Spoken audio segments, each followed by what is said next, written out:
때문에 불편한 한 주였죠. 예수님 때문에 욕도 좀 먹고 손해도 좀 보셨죠? 네. 특히 아내한테 그럴 괜찮습니다.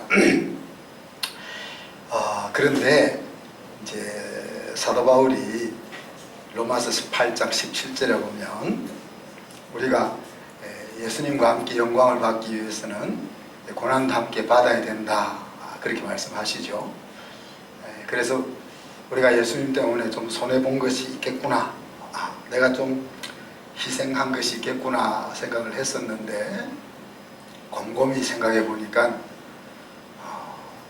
하나 희생하고 10개 받은 꼴, 하나 희생하고 100개 받은 꼴이어서 우리가 그를 참 예수님 때문에 고난을 받았나 이렇게 말하기가 좀 쑥스러웠습니다. 근데 8장 18절에 보면 바울이 바로 그 이야기를 합니다. 생각건대 현재의 고난은 장차 우리에게 나타날 영광과 좋게 비교할 수 없다. 그러니까 우리가 예수님 생각하면서 좀 손해보고 욕먹고 희생했다고 생각하는 거가 1이라면 그로 인해서 하나님이 우리에게 주실 영광은 100, 1000, 만이다. 이 사실을 이제 사도 바울이 깨닫는 거죠. 그리고 이 고난이라는 것은 하나님 그냥 우리를 힘들게 하기 위해서 주는 것이 아니라 우리가 그리스도의 형상에까지 이르게 하기 위해서 반드시 필요하기 때문에 우리에게 그와 같은 것들을 허락하시고, 그것도 조금 전에 말한 것처럼 우리에게 되갚아 줄 것과는 비교할 수도 없이 조그만 것으로 우리에게 허락하신다는 거죠. 우리가 당할 때는 그것이 너무 힘들어 보이지만 하나님이 갚아 주실 것은 그것과 비교할 수 없을 정도다, 그렇게 말씀하셨습니다. 예수님께서 병든 자를 고치시고 또 귀신들을 내어 쫓고 배고픈 자에게 빵을 주시고 천국의 복음을 선포할 때 사람들이 구름같이 몰려들었죠. 그죠? 그렇지만 예수님이 말씀이 좀 더 구체적으로 전달되어지기 시작할 때 사람들은 하나씩 떠나기 시작했습니다. 그래서 결국은 예수님을 3년 만에 그냥 십자가에 못 박는 것으로 끝나게 되죠. 그죠? 하나님의 말씀이 부응하면 교회가 부응하겠죠. 그렇지 않습니까? 하지만 교회가 망할 수도 있다. 예수님이 처음 예루살렘으로 들어갔을 때는 수많은 군중들이 몰려왔지만은 예수님이 하나님의 나라를 보다 더 구체적으로 알려줄 때 결국 사람들은 다 떠나고 십자가에 달리는 꼴이 있었던 것처럼, 하나님의 말씀이 흥왕하면 교회가 부흥할 수도 있지만은 교회가 망할 수도 있다 하는 생각을 우리가 가져야 됩니다.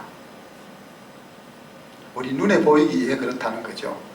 우리 눈에 보이기에 망할 수도 있다 하는 이야기입니다. 말씀이 교회에 흥왕하게 되고 각 성도들의 마음에 성령의 역사가 일어나면 교회가 부흥합니다. 그죠?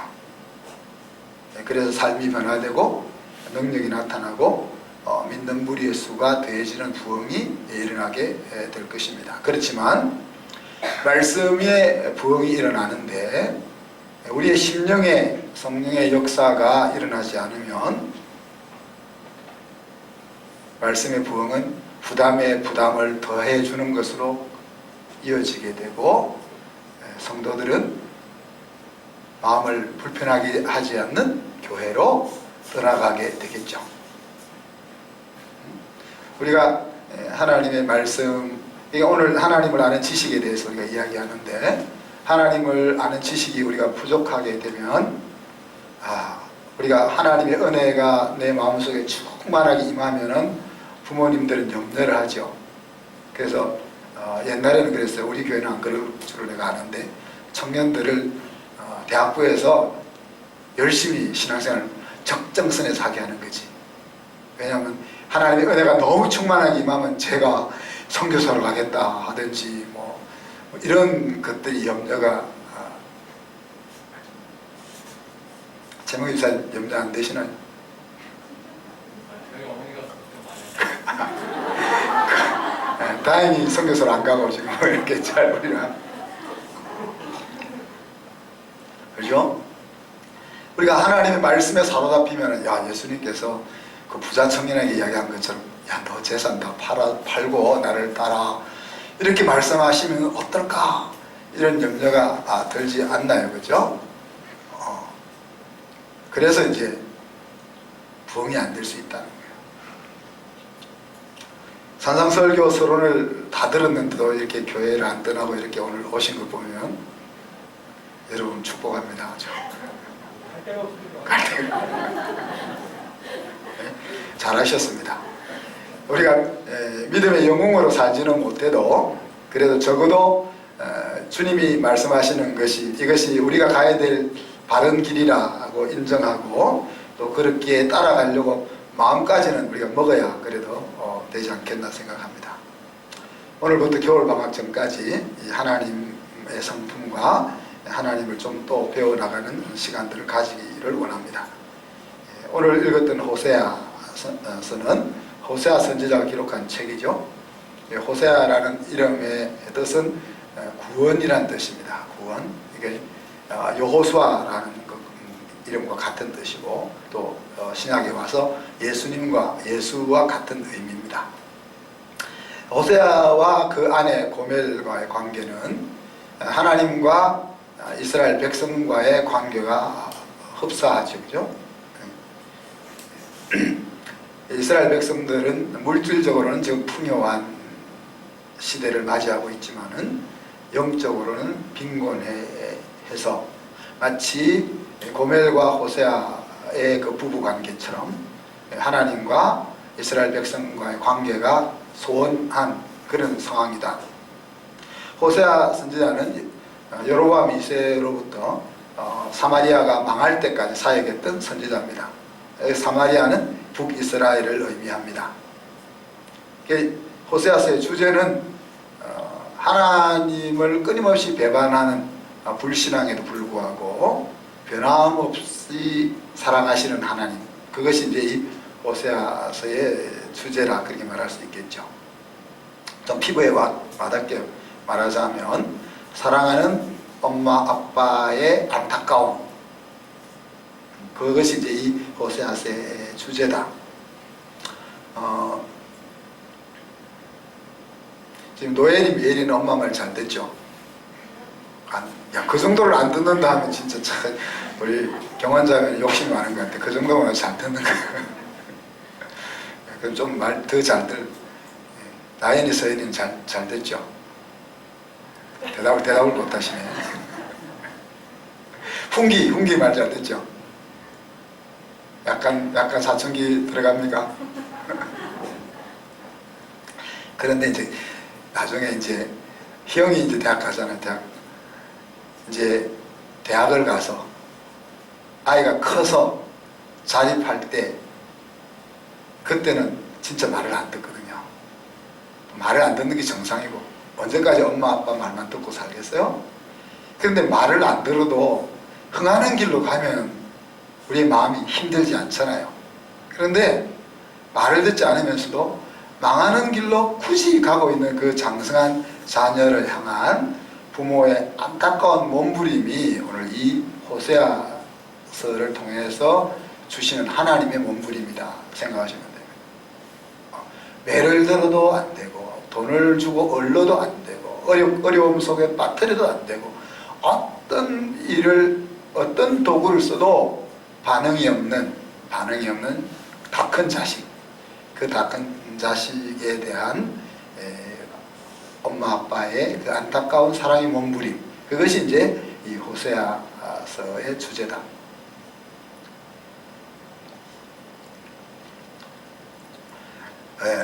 오늘 하나님이 이 호세아서를 통해서 주장하는 내용은 뭡니까? 야, 너희들이 나를 아는 지식이 없어 망해, 그 이야기죠.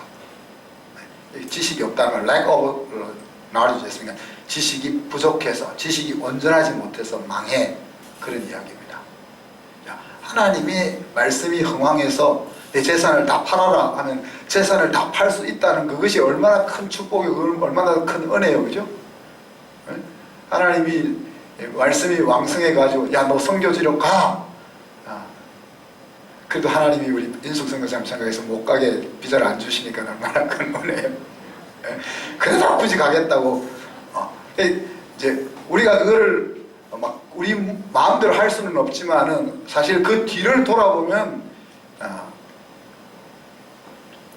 우리 둘째 딸이 어릴 때 할아버지가 이제 과자를 이렇게 사서 주잖아요.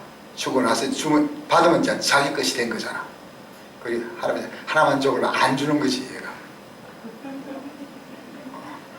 이제 그런 모습이 이제 우리 하나님 앞에서 우리 모습과 비슷하다는 이야기입니다. 자, 하나님이 너희들은 나를 제대로 몰라서 망해가고 있어 라고 이야기하시는데 백성들의 생각, 백성들의 반응은 뭘까요? 무슨 소리? 그러게 무슨 소리? 우리는 잘 살고 있는데 무슨 소리 하세요? 이렇게 이 반응인 거예요. 자, 여로보암 2세가 지금 다스리고 있을 때잖아요. 그 아버지 여로보암 2세는 아버지 요아스로부터 강력한 북왕국을 물려받습니다. 그러니까 당시 거대 왕국인 아람 나라가 세 번이나 공격해 왔지만은 그 공격에 무너지지 않고 또 남쪽 유다의 아마샤 왕과 전쟁을 붙어서 아마샤 왕을 무찔러고 그래서 주변에 있는 나라들이 북이스라엘을 무시할 수 없는 그런 나라를 아버지로부터 물려받았습니다. 그래서 북이스라엘의 최고의 전성기 혹은 번성기가 여로보암 2세 때다 이렇게 생각하는 거죠. 그리고 여로보암 2세를 애칭해서 부르기를 태양같이 빛나는 왕이다 그렇게 불렀단 말이에요. 그리고 다윗과 솔로몬 시대의 영토를 거의 다 회복했고 경제적으로 윤택해서 살기 좋은 나라인 거죠. 그러니 하나님이 야 너희들 나를 몰라서 너희들 망해가고 있어 라고 이야기할 때 무슨 소리? 우린 잘 살고 있는데요. 이렇게 반응할 수 있죠. 우리라도 그렇게 반응할 수 있지 않겠습니까? 열왕기하 14장 26절로 27절에 보면 하나님은 이렇게 이야기하십니다. 이는 여호와께서 이스라엘의 고난이 심하여 매인자도 없고 노인자도 없고 이스라엘을 도울 자도 없음을 보셨고 여호와께서도 이스라엘의 이름을 도말하여 천하에 없이 하겠다고도 아니하셨으므로 요아스의 아들 여로보암의 손으로 구원하심이었더라 그랬어요.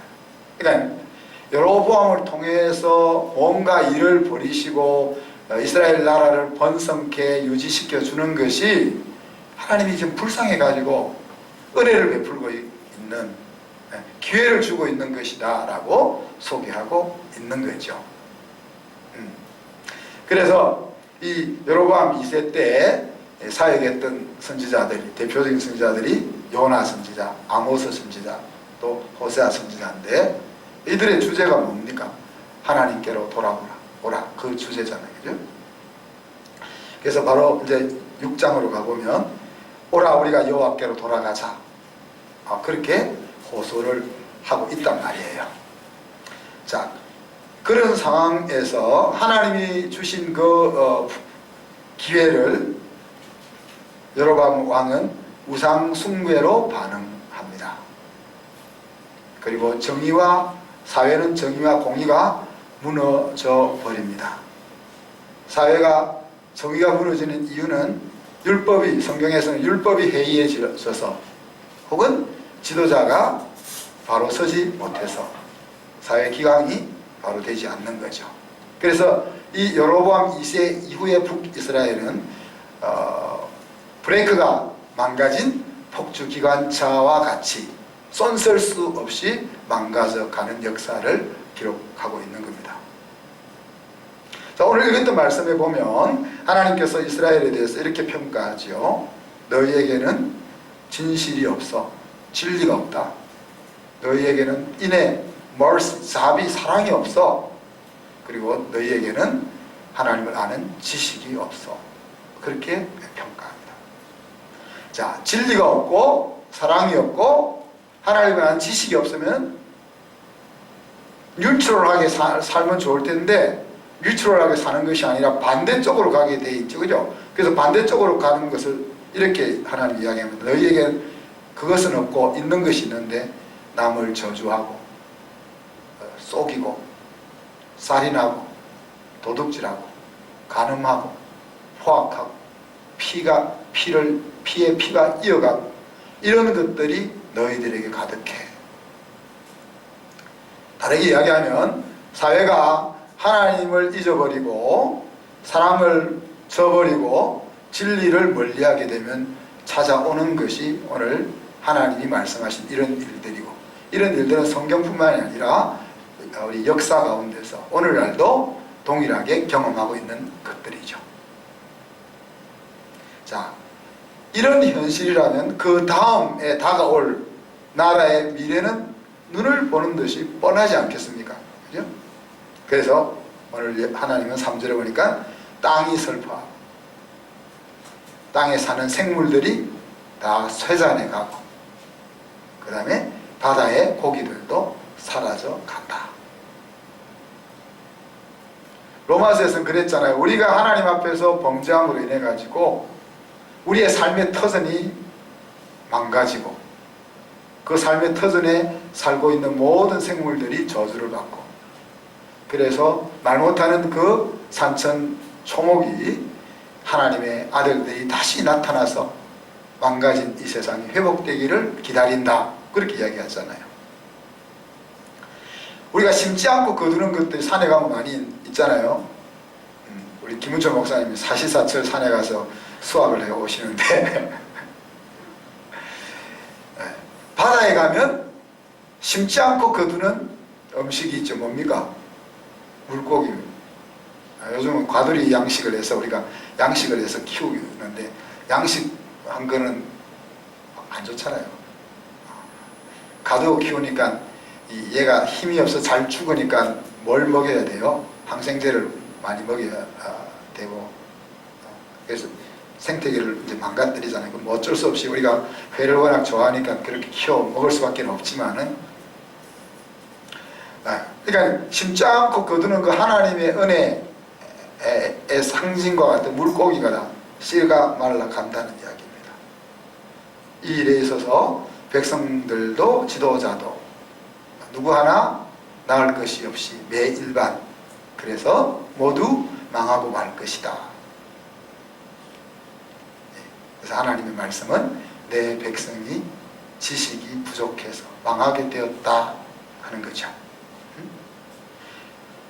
자, 지식이 부족해서 망하게 되었다는 것을 다르게 표현을 하실 때 백성들이 하나님을 아는 지식을 거부했다, 리젝트했다 하는 표현을 썼고, 백성들이 하나님의 아는 지식을 거부, 리젝트함으로써 하나님도 백성들을 리젝트했다, 이렇게 하나님이 이제 인간적인 언어를 쓰다 보니까 리젝트했다고 표현을 했는데, 이런 거 하나님이 은혜와 사랑을 주려고 이렇게 가는데 고슴도치가 그 바늘을 세우듯이 바뜩 우리가 세우고 하나님 앞에 고개를 빳빳이 드니까 하나님이 어떻게 품을 수가 없는 상태를 하나님도 그들을 리젝트했다 하는 식으로 표현을 하고 있는 겁니다. 그래서 하나님의 말씀을 그들은 잊어버리고 하나님도 그들을 잊어버렸다. 하나님의 말씀을 잊어버렸다는 말은 말씀을 마음에 두지 않는다 하는 이야기죠.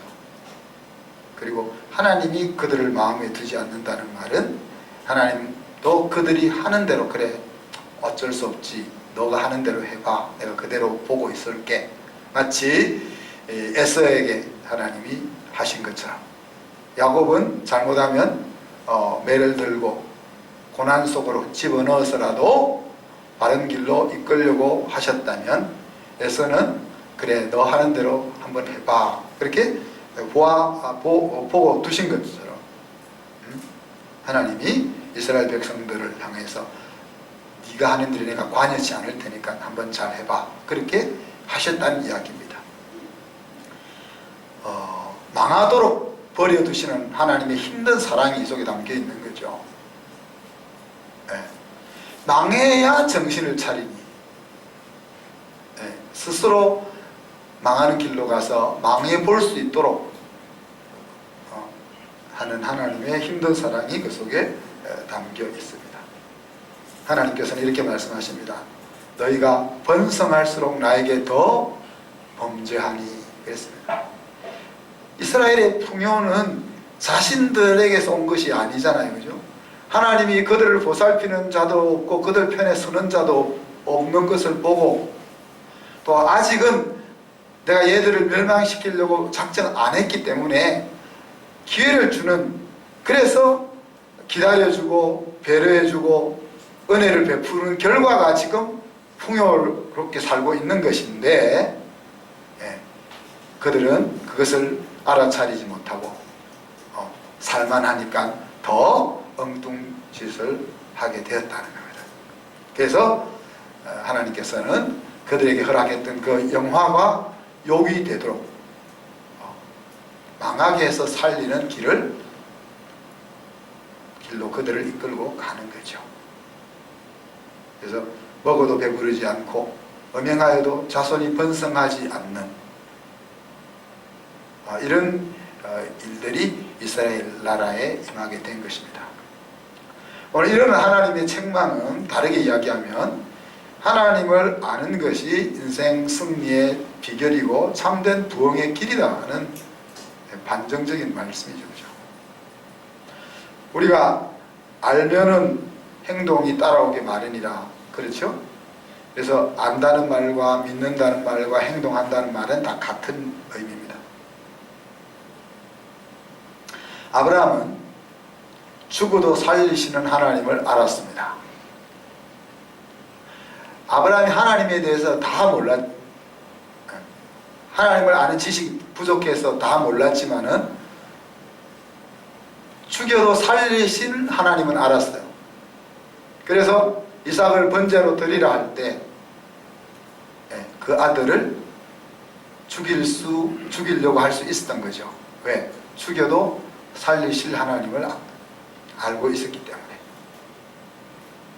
다윗은 세상의 왕이신 하나님을 알았습니다. 그래서 하나님의 이름을 위해, 하나님의 명예를 위해 목숨을 걸고 골리앗 장군 앞에 돌멩이 5개를 가지고 맞서러 나갈 수 있었던 거죠. 사도 바울은 죄인 괴수를 사랑하는 하나님을 알았습니다. 그래서 그는 수많은 고난의 길을 기쁨으로 달려갈 수 있었고, 하나님의 사랑을 전하는 일에 있어서 자기 전 인생을 허비한다고 말할 정도로.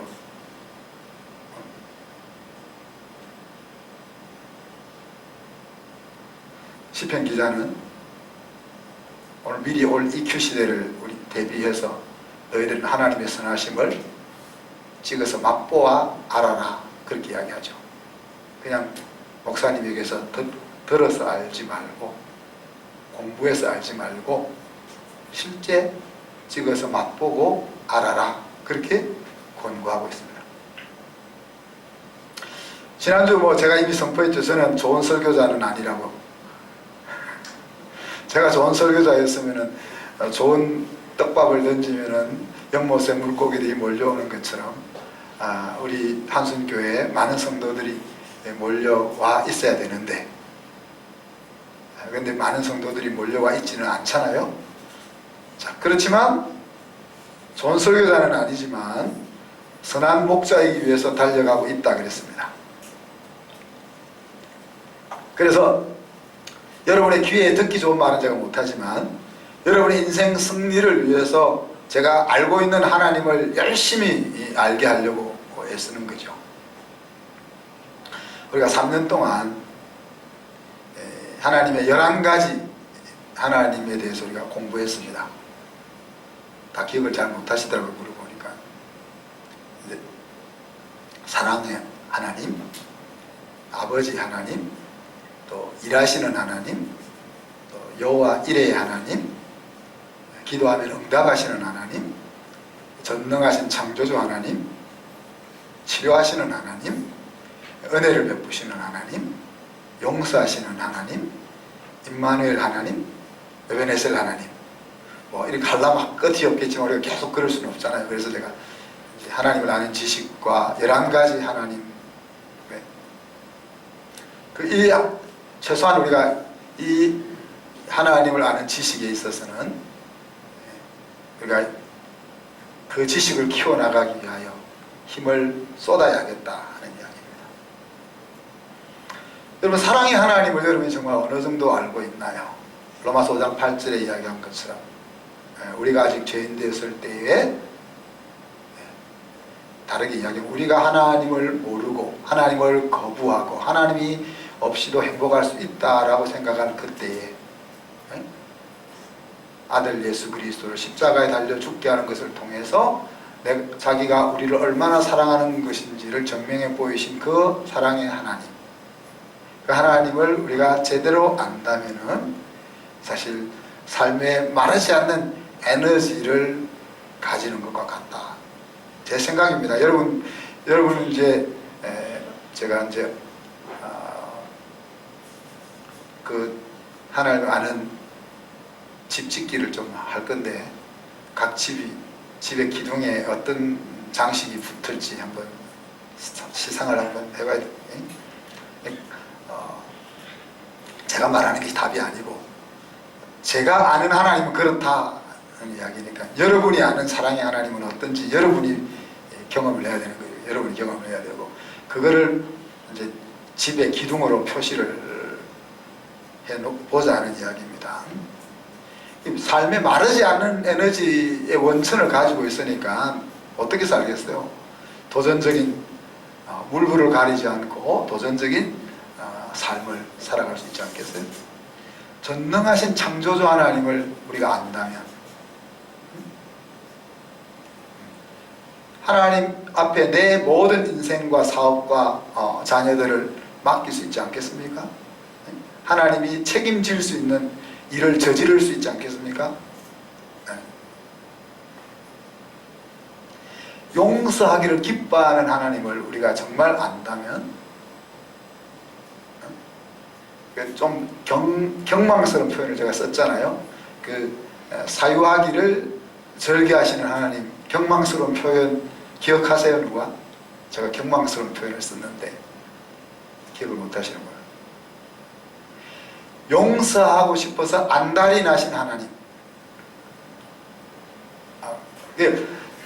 우리 생각은 우리가 잘못했을 때 야단 맞을까봐 쪼려 겁먹고 이렇게 있는데 이제 하나님 앞에서 우리가 그런 거죠. 하나님 앞에 범죄한 우리들이 그런 마음을 가지고 있는데 하나님은 그게 아니에요. 하나님은 어떻게 하든지 용서를 해주기 위해서 용서해줄 꼬투리를 찾아다니는 거지. 쓰레기 하나 주운 거 보고 야 너 너무 잘했다 이렇게 뭐 칭찬하면서 용서해 준다든지 하나님 잘못했어요 라고 말도 안 했는데 손 드는 거 야 너 그거 잘못했다고 표현하는 것이 이런 식으로 어떻게 하면 용서할까 그 건수를 찾는 그 하나님, 그런 하나님을 이제 여러분이 경험하신다면 사실 우리 모두의 마음속에는 이 상처로 인해서 이 쓴뿌리들이 다 있잖아요. 아버지한테 받은 상처 때문에 신랑을 힘들게 하잖아요. 여러분들이 그런 것도 있고 그냥 클리어하게 못 보아주는 거지. 옛날에 내가 경험이 있기 때문에. 그래서 이 용서하시길 기뻐하는 하나님을 우리가 알면은 인생이 얼마나 즐겁게 살아갈 수 있겠어요. 응답하시는 하나님을 안다면 우리는 하나님 왜 내 기도를 응답하지 않으시나요? 진짜 그러신 것 같아요. 하나님 지금 우리 이 건물 정축 설계를 위해서 지금 1년 이상 기도하고 있는데 하나님이 응답을 안 하시잖아요. 제가 건축가 찾아가고 막 난리를 치고 있는데 지금 그래서 답답하죠.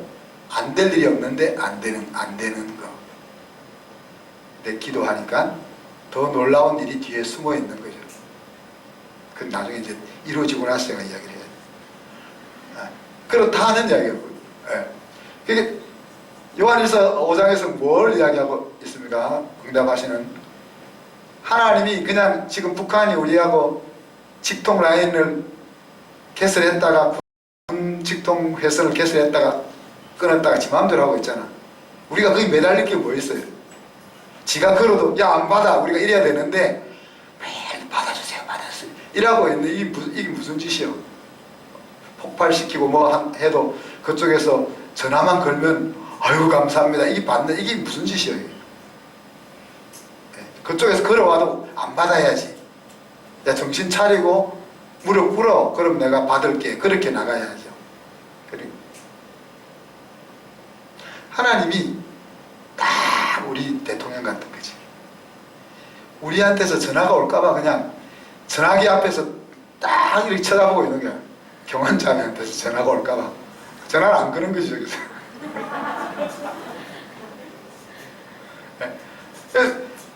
전화만 걸면 딱 따르는 게 아니라 딱 할 때 들고 딱 알았다 딱 이렇게 하려고 계신 그 하나님을 알면 우리가 뭘 염려하고 뭘 근심하고 뭘 걱정하겠어요. 기도하기 전에 이미 내가 보냈다 하나님 그렇게 이야기하셨는데 딱 기도하러 기도방에 들어가는데 하나님이 어떤 기도할 걸 알고 미리 조치를 딱 취해라 기도 입이 딱 떨어지자마자 시행되게 조치를 취하셨다 그렇게 표현을 하시는데 여러분 답답할 때 그 답답함을 어디서 풀 수 없는 풀 수 없는 상황 속에서 힘들었던 적이 없으신가요? 세상이 꼭 정의롭게 굴러가지 않을 때가 참 많잖아요. 세상이 성실한 자가 잘 되는 사회가 나라마다 슬로건이지만은 성실한 자가 손해보는 현실이 너무 많잖아요. 그죠? 그런데 뭔가 그 답답한 것을 아무에게도 호소할 수 없고 속상하는데 그것을 꼰질러 바칠 수 있는 아버지가 있다. 얼마나 든든한 삶을 살 수 있겠냐 하는 이야기입니다. 제가 뭐 일하다가 오늘 하루 종일 그래서 다르게 이야기하면 하나님을 아는 지식을 우리가 키워나가야 된다. 아브라함의 하나님, 이삭의 하나님, 야곱의 하나님, 요셉의 하나님 그렇게 안 하잖아요. 그죠? 야곱에게는 야곱의 하나님 그렇게 안 하셨잖아. 너 조부 아브라함의 하나님, 너 아버지 이삭의 하나님, 내가 그 하나님이야 그렇게 이야기했잖아요. 그러다가 어느 날 야곱이 내 하나님을 부르잖아요. 그죠? 그처럼 누구의 하나님, 내 와이프의 하나님, 내 신랑의 하나님, 내 아버지의 하나님이 아니라 나의 하나님, 나의 하나님. 그죠? 그 하나님의 지식이 부족하면 인생이 힘들다, 인생이 재미없다 하는 거죠. 호세아서 5장 5절에 보면 오늘 이 이스라엘을 향한 이 교훈은 유다를 향한 교훈이기도 하다. 호세아서 5장 5절에 이렇게 이야기합니다. 이스라엘의 교만이 그 얼굴에 드러났나니 그 죄악으로 말미암아 이스라엘과 에브라임이 넘어지고 유다도 그들과 함께 넘어지리라 그렇게 이야기했습니다. 자, 북이스라엘은 19왕이 나라를 다스렸는데 19왕이 나라를 다스리는 동안 어떻게 하나같이 하나님을 마음속에 둔 왕이 없었다 그랬잖아요.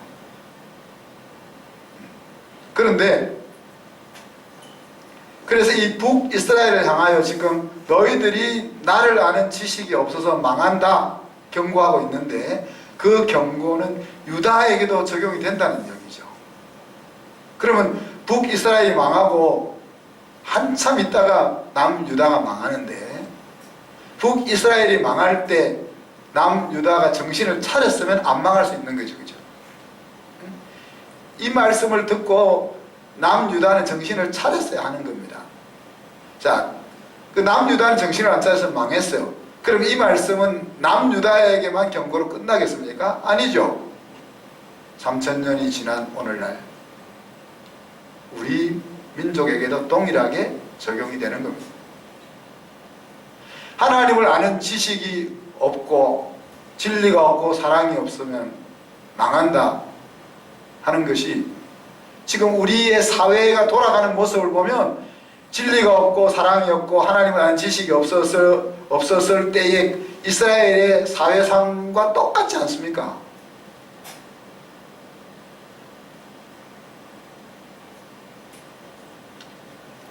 하나님을 아는 지식이 부족하면 하나님을 신뢰하기가 쉽지 않죠. 하나님의 나라 가치를 따라 살 수가 없죠. 그러면 눈에 보이는 세상 가치를 따라 몸이 하자는 대로 본성에 따라 살아갈 수밖에 없는 것이 인생이고, 그렇게 살면 그 열매는 멸망이다 하는 이야기입니다. 역사 속에서 지도자와 백성은 서로 상호작용하면서 나라의 흥망성쇠에 같이 관여해 왔습니다. 때로는 다윗 왕과 선지자들처럼 지도자들이 백성을 선도하기도 하고,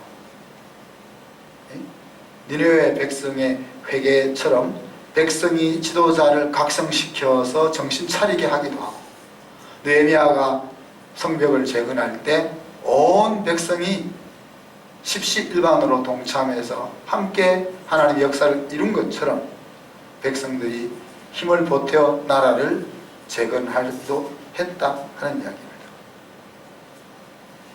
우리 민족은 유구한 5000년 역사 가운데서 가장 놀라운 번영의 시기를 지금 누리고 있습니다. 헬조선, 또 미래가 없다, 별소리 다 하고 있지만은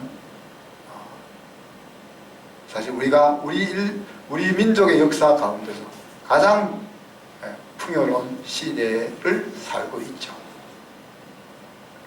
그것은 수많은 백성들의 수고와 지도자들의 나름 노력이 있었지만, 사실 이렇게 가난하고 지배받던 나라가 이런 부강한 나라로 탄생한 것은 역사상 없는 거죠. 그죠? 역사상 없습니다. 경제학자들이 한국의 경제는 이론적으로 설명할 수 없다라고 이야기합니다. 다르게 이야기하면 우리는 그것을 대한민국은 하나님의 은혜로 이루어진 것이 분명하다라고 이야기합니다. 코로나 상황 속에서 나라가 망할 것 같지만은 나라가 안 망하고 계속 유지되고 있는 것도 하나님의 은혜고 또 기회 주심이라 그렇게 생각할 수 있습니다. 그러나 반면에 그런 번영의 모습과는 반면에 공의는 땅에 떨어지고 물질 만능주의와 이기주의는 하늘을 찌르고 도덕의 부패와 지도자의 무능은 극에 달해서 온 국민이 너나 할 것 없이 힘든 시간을 지내고 있는 것이 오늘 우리나라의 현실이죠. 이 현실을 헤쳐나가기 위하여 여러 가지 해법을 사람들이 찾고 있지만은 하나님을 믿는 우리들은 오늘 호세아의 말에 귀를 기울여야 할 것입니다. 하나님을 아는 지식이 부족하면 망할 수밖에 없다 하는 것을 우리가 자각하고 하나님을 아는 지식을 키우는 것이 유일한 살 길이다 하는 것을 마음속에 새겨야 하겠다는 이야기입니다. 그래서 앞에서 제가 나열했던 11가지 기억 못하겠죠?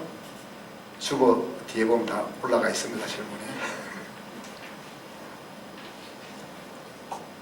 그 하나님을 아는 지식이 여러분의 마음에 뿌리가 박히고 행동으로 나오기까지 기도해야 합니다. 여러분이. 왜? 거기에 여러분의 인생과 여러분의 가정과 여러분의 기업의 승패가 달려있기 때문에.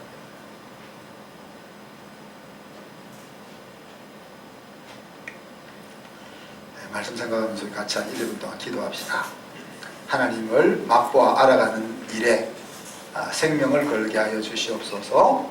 우리 온 가족과 교회가 하나님을 아는 부흥의 역사를 볼 수 있게 해 주시옵소서. 같이 한번 기도하겠습니다.